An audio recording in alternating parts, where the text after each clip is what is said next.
এক প্ৰেম কাহিনীৰ ভয়ংকৰ পৰিণতি যি প্ৰেমৰ বাবে এতিয়া নগাঁৱৰ সিমছ হাস্পতালত জীৱন মৃত্যুৰে যুঁজিবলগীয়া হৈছে এগৰাকী কিশোৰী ঘটনাটো হুজাইৰ ননৈ হলমাৰীৰ 15 বছৰীয়া কিশোৰী হুছনাৰা বেগমৰ সৈতে প্ৰেমৰ সম্পৰ্ক আছিল ঘৰৰ নিচেই ওচৰৰ 18 বছৰীয়া যুৱক আকিবুৰ হুছেইনৰ যদিও হুছনাৰাৰ পৰিয়ালে সন্মতি প্ৰদান কৰিছিল দুয়োৰে সম্পৰ্কক তথাপিও কিন্তু আকিবুৰৰ পৰিয়ালে মান্যতা প্ৰদান কৰা নাছিল দুয়োৰে মাজৰ প্ৰেমৰ সম্পৰ্কক উপায়ন্তৰ হৈ পৰিছিল দুয়ো যদিও বয়সত দুয়োজনেই সৰু আছিল তথাপিও তেওঁলোকৰ মাজৰ প্ৰেমৰ সম্পৰ্কক এক স্বীকৃতি প্ৰদানৰ বাবে চেষ্টা চলাইছিল দুয়ো কিন্তু বাৰে বাৰে বিফল হল তেওঁলোক বাছি ললে এক ভয়ংকৰ ৰাস্তা লবলগীয়া হল এক কঠোৰ সিদ্ধান্ত বিহেবন কৰি নিষ্ঠুৰ নিয়তিৰ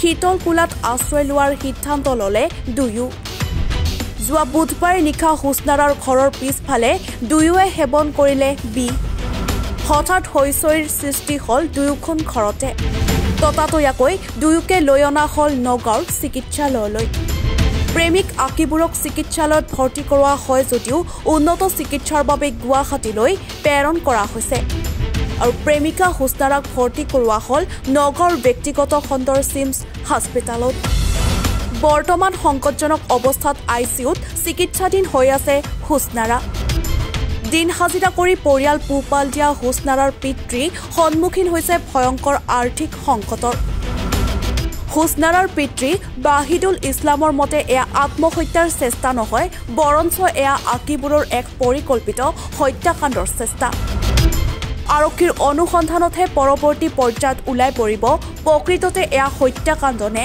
আত্মহত্যা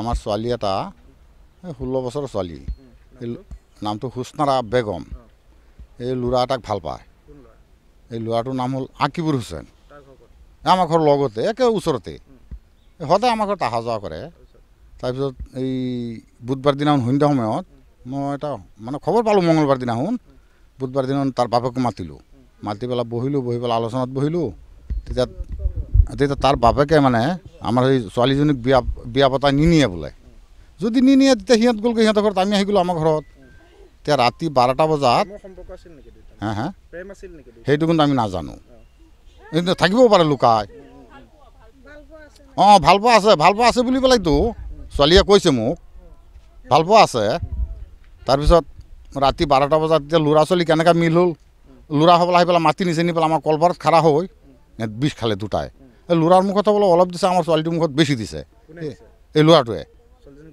বিষ খুৱাই দিছে এতিয়া এয়া চিভিলত আছে আইচুত মানে ছোৱালীটো বোলে নাবাছে একে মানে চিৰিয়াছ অৱস্থা আমাৰ ছোৱালীজনী এতিয়া এই বস্তুটো এতিয়া আমাৰ আইনত বিচাৰিছোঁ আমি থানাটো ইজাহাৰ দিছোঁ নুনৈ থানাটো দিছোঁ নগাঁও সদৰ থানাটো দিছোঁ এতিয়া এই বস্তুবিলাক আপোনালোকে ন্যায় বিচাৰ মই বিচাৰি আছোঁ মোক ন্যায় বিচাৰ পাব লাগে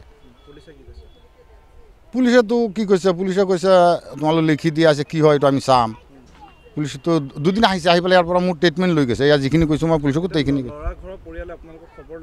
নাই এদিনো অহা নাই ইহঁত নাই অঁ ল'ৰাটো আকৌ বোলে এই মাতৃমংগল আছে নাই ল'ৰাটো বোলে ভাল উঠিব পাৰে বহিব পাৰে দুইটাই খাইছে একে এতিয়া মানে ল'ৰাটোৱে বেছি খুৱাইছে ছোৱালীটোক ল'ৰাটোৱে অকণমান হ'বলৈ মুখত দিছে এতিয়া ছোৱালীটো আমাকে মানে চিৰিয়াছ নাবাছে মানে ছোৱালীটো এতিয়া আমিও একো অৱস্থা নাইকিয়া যি আছিলে চব ঝাৰি বুকি দিলোঁ এতিয়া যে মই ছোৱালীজনী মৰিলে এই চিভিলৰ পৰা ওলাই নিমেই চাংকাষ্টাৰটো মোৰ নাই এতিয়া আপোনালোকে মোৰ এইটো ন্যায় বিচাৰ বিচাৰিছোঁ এতিয়া ন্যায় বিচাৰখন আপোনালোকে চাওক কেনেকৈ দিয়ে মোক উলিয়াই দিয়ক এইখিনি মোৰ আপত্তি আৰু মই কি কওঁ গৰু বেচিব লাগে কাইলৈ বিল দিলোঁ 1 লাখ টকা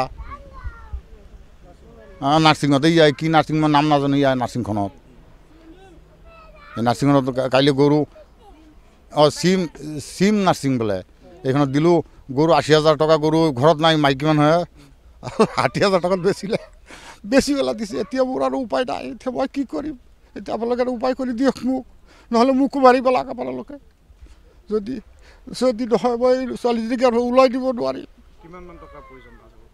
এতিয়া হিচাপ কৰা নাই এতিয়া বাৰু কমচে কম আৰু 1 লাখ মান হৈ যাব নেকি খৰচা হিচাপ কৰিলেহে এদিন এক ৰাতি থৈ গ'ল 46,000 এইবিলাক এই গৰু চৰু বেছি আনি পেলাই দিলোঁ। দুটা ল'ৰা সৰু সৰু, এটা স্কুল পঢ়ে, এটা যেনে তেনে কাম কাজ কৰিব পাৰে। এতিয়া মাটি বিটাও নাই, মই লোকৰ মাটিত থাকোঁ। এতিয়া মই কি কৰিম? এতিয়া আপোনালোকে এটা কওক, মোক বুদ্ধি এটা দিয়ক। এতিয়া সহায় বিচাৰিলোঁ, থানাওতো নাহে।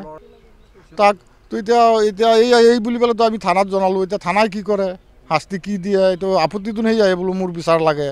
আমিয়ে খাওঁ, ছোৱালী আমিয়ে খাওঁ। তাৰমানে আমি ৰাতি শুনা নাই, ৰাতি 12টাত ঘটনাটো হৈছে।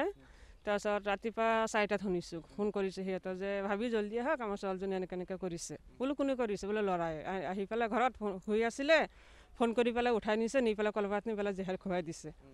তাৰপিছত সি আগত অকণমান মুখত দি পেলাই দেখুৱাইছে আৰু লগে লগে পিকটো পেলাই দিছে, ছোৱালীজনী গোটেইখিনি খুৱাই দিলে। খুৱাই দিয়াৰ পিছত সিহঁতৰ ৰাতি 12টা সময়ত লৈ আনিলে, নিচে নগাঁও চিভিলত ৰখা নাইকিয়া। পিছত আকৌ আদিত্যত ৰাখিলে, তাতে এদিন ৰাখি পেলাই আকৌ ইয়াত আনিলে। ইয়াত আকৌ আজি 3 দিন হৈ গ'ল। এতিয়া বিলতো বহুত উঠি আছে, দুখীয়া মানুহ বিল দিব নোৱাৰিব, মাটি বাৰী চব বেছি শেষ হৈ গ'লগৈ এতিয়া বৰ্তমান। এতিয়া মানে আমাক চৰকাৰৰ ফালৰ পৰা, পঢ়া শুনাৰ ফালৰ পৰা কিবা এটা সহায় দিব লাগে। ছোৱালীজনীক আমি যেনেকৈ বচাব পাৰোঁ না কি কৰিব পাৰোঁ সেইটো কৰোঁ আৰু আমি সেইখিনিয়ে চৰকাৰৰ ফালৰ পৰা আমাৰ উজুৰ আপত্তি। ছোৱালীৰ অৱস্থা বেয়া, ডক্টৰে হাত দাঙি দিছে, মৰি যাব। এতিয়া ল'ৰাটো সুস্থ আছে, ল'ৰাটোক মই নিজে ভিডিঅ' কল কৰি আনিছোঁ, মই ৰাখি থৈ দিছোঁ। সিহঁতে ল'ৰাটোৰ লগত মই চিনাকি দিয়া নাই, এনে আউট হিচাপত গৈ পেলাই মই ভিডিঅ' কল কৰি আনিছোঁ। এতিয়া সিহঁতে কৈ আছে, আমাক ধমকি দি আছে যে ল'ৰাটো মৰি যাব, আমাক বোলে বুজাব, আমাক বোলে শাস্তি দিব।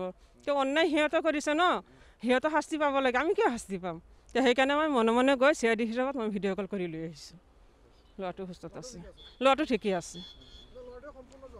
ল'ৰাটো নিজে খুৱাই দিছে, কৈছে হা ছোৱালীজনীয়ে যেতিয়া ঘৰৰ পৰা ওলাই আনি আছোঁ, তেতিয়া ছোৱালীজনী বাপেকক নিজে কৈছে, ছোৱালীজনী নিজে কৈছে, সি মুখত দিছে, সিও খাইছে যে সেইকাৰণে মোকো খুৱাই দিছে, জোৰ জবৰদস্তি।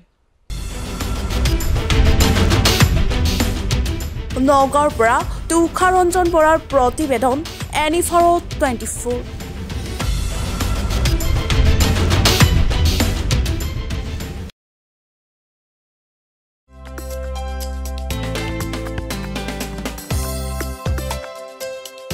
আপোনাৰ ঘৰখন আৰু অফিচ চালে চকুৰুৱাকৈ সজাওক।